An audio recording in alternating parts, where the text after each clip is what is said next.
যদি আমাদের আহত পঙ্গু ভাইদেরকে তাকে যদি উন্নত দেশগুলোতে পাঠানো হয়, আমরা কথা দিচ্ছি আমরা ভিক্ষা করে হলেও সেইখানে তাদেরকে রাখার ব্যবস্থা করবো। পা নাই হাত নাই, হয়তো বা আর্টিফিশিয়াল লিম লাগায় কোনো সুরত আমাদের ভাইয়েরা বোনেরা চলতে পারবে, কিন্তু জীবনের আলো যাদের নিভে গেল আল্লাহর সৃষ্টি তারা আর দেখবে না। দ্রুত তাদের জন্য কোনো চিকিৎসার ব্যবস্থাও সরকার কিংবা আমরা কেউ নিতেও পারলাম। চাইলেই সব কিছু হয় না, আবার চাইতে হয়, না চাইলে হয় না, দুটাই লাগে।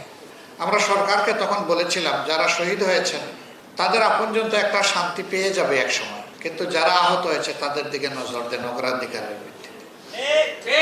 সরকার তখন বলেছিল যে আমরা তাদের সমস্ত চিকিৎসা নিশ্চিত করব, দেশে হোক বিদেশে। আমার জানা মতো দেশে কিছু চিকিৎসা দিলে ওইটা পর্যাপ্ত নয়, এবং বিদেশের ব্যাপারে এখনো বড় কিছু সরকার করতে পারে। আমরা একটা সংগঠন, আমরা মূল দিক থেকেই আমাদের অগ্রাধিকার দুটো ছিল, প্রথমে শহীদ পরিবার, এরপরে আহত ভাই। আমরা সরকার নই, তারপরে দুইটা দেশকে আমরা অনুরোধ করেছিলাম যে কিছু উন্নত চিকিৎসা তোমরা আমাদের জন্য ব্যবস্থা করো। সরকার বলবে তার জায়গা থেকে, আমরা বলতেছি আমাদের জায়গা থেকে। আমাদের অনুরোধে একটা দেশ থেকে তাদের টিম পাঠিয়েছিল, তারা মাসখানেক এখানে পুরো একটা টিম 1 মাস তারা সার্ভিস দিয়ে ব্যাক করেছে, আমরা তাদের কাছে কৃতজ্ঞ। আরেকটা দেশকে আমরা বলেছি আমাদের এই দুই সেক্টর, আমাদের চোখ হারা ভাই বোন আর আমাদের হাত পা হারা ভাই বোন, এদের জন্য তোমরা একটু করো। তারা আশ্বাস দিয়েছে। তবে আমরা সরকারকে বলেছি সরকার প্রধান যেন তাদের প্রধানকে একটু ফোন করে এই ব্যাপারে একটু কিছু বলেন। তিনি বললেই বাকি কাজটা সহজ হয়ে যাবে, এবং তারা এখন মানসিকভাবে প্রস্তুত।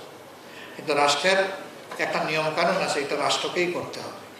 আমরা ইনশাল্লাহ এই ক্ষেত্রে সর্বাত্মক সহযোগিতা। বসুন্ধরা টিস্যুতে ছাড়ের ছড়াছড়ি। বসুন্ধরা টিস্যু নিয়ে এলো নিশ্চিত ছাড়। যদি আমাদের আহত পঙ্গু ভাইদেরকে অগ্রাধিকারের ভিত্তিতে যে যত বেশি কষ্টের মধ্যে আছে তাকে যদি উন্নত দেশগুলোতে পাঠানো হয়, সেখানে হসপিটালে না রেখে যদি বাইরেও রাখতে হয়, আমরা কথা দিচ্ছি আমরা ভিক্ষা করে হলেও সেইখানে তাদেরকে রাখার ব্যবস্থা করবো। আমরা তাদের পাশে থাকবো, এবং থাকতে পারলেই আমরা মনে করবো যে আল্লাহ আমাদের প্রতি রহমশীল আছে। আমরা বেদরদি, আমরা নির্দয় হতে চাই না।